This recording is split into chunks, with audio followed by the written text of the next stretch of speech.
on organization and organizational relationship? Oh no. The tab will go on sale in some northern states with the name Aono Hikima, meaning tablet of wisdom. And we are working with several outlets in Lagos, not just in Lagos, but all around the country, Slots, Konga, so you can actually make a purchase online.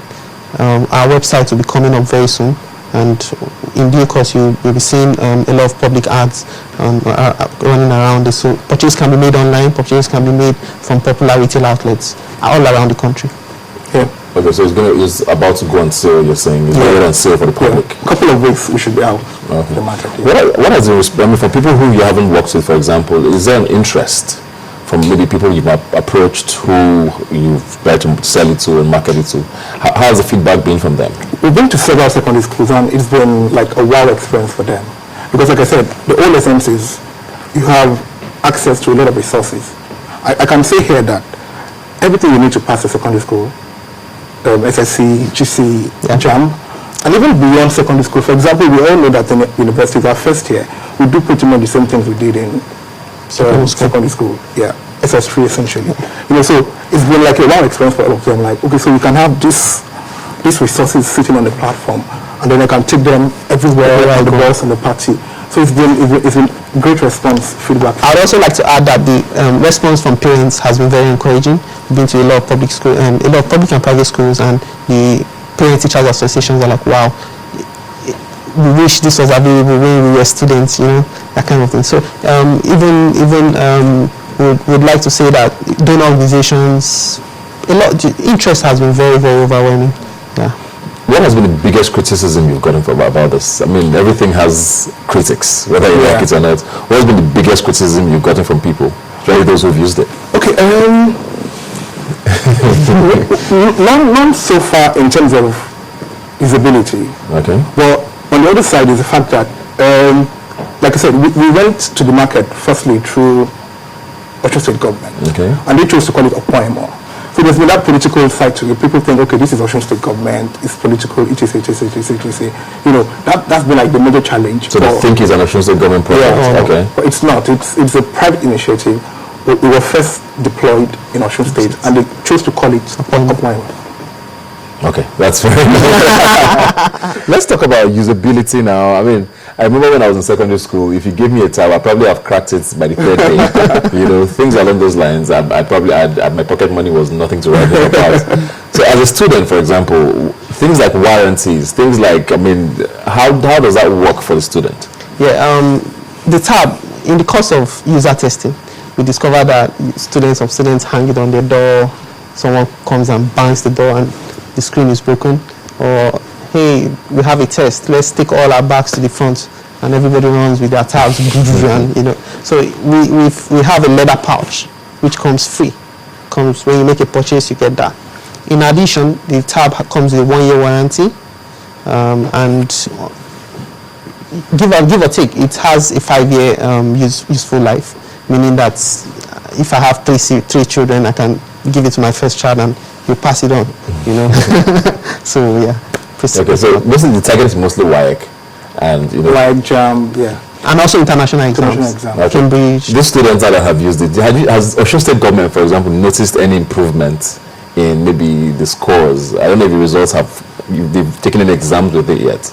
Do you notice, has there been any marked difference? I think exams come up in May and in June, so we expect to do like an evaluation post.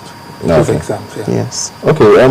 This is a quick roundup now of Philips Consulting. Is education your sole sort of target with youth? Because the youth is our focus here. Yeah. What else do you guys do, looking at the young population in Nigeria? Okay.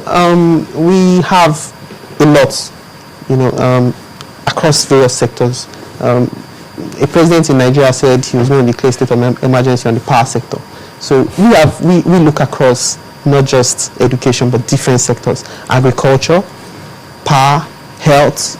We're interested in areas which the population of, if you look at the population of Nigeria, a greater percentage are people between the ages of 18 and 30. So our focus is on creating agripreneurs in agriculture, taking youth back to the farm, and engaging in activities that add and create value. So, and education is one of them. Yeah.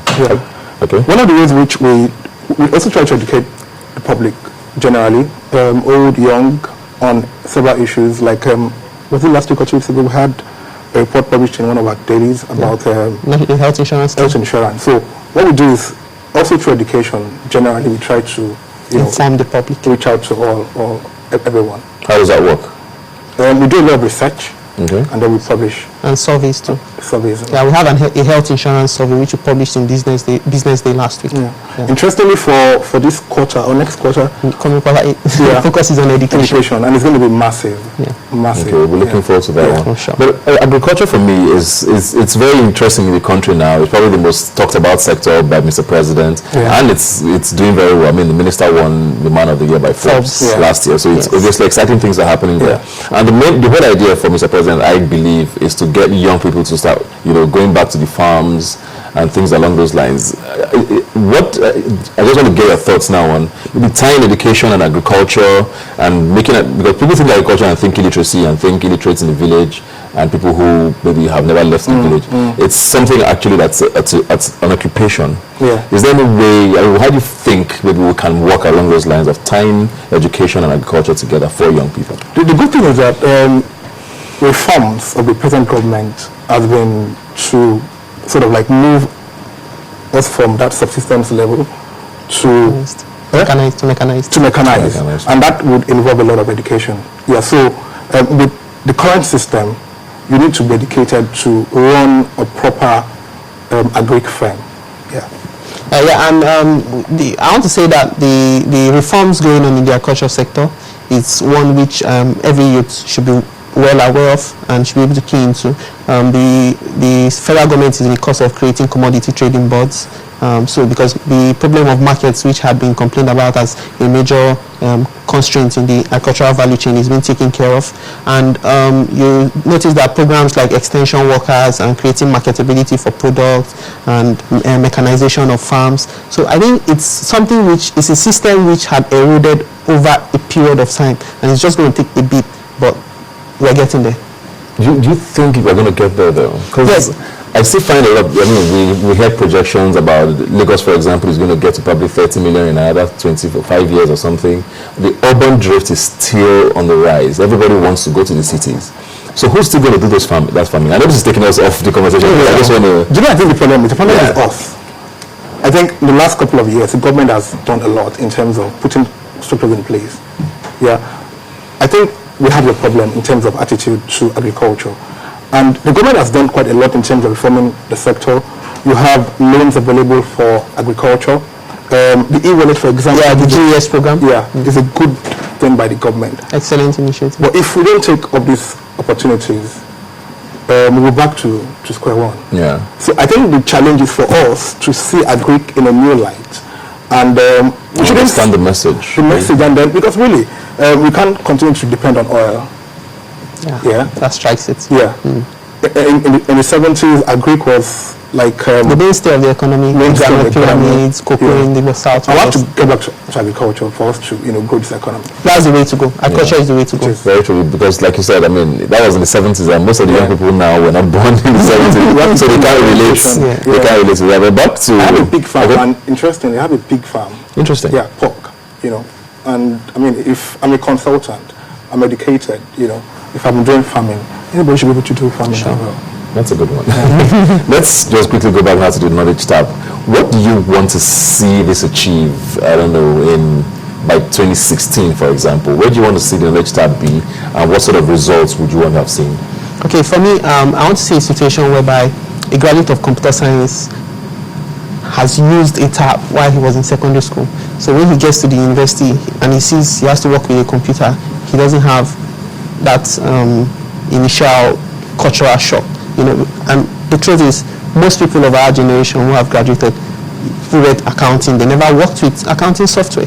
So we want to see a situation whereby students now, and those who will become the future leaders of tomorrow, have the opportunity to use the same level of technology which is attainable in the developed world. So we want to see a situation whereby our youths are competitive. The world is a global village, so we want our youths to be able to compete globally. I think I'll just stick with what you said.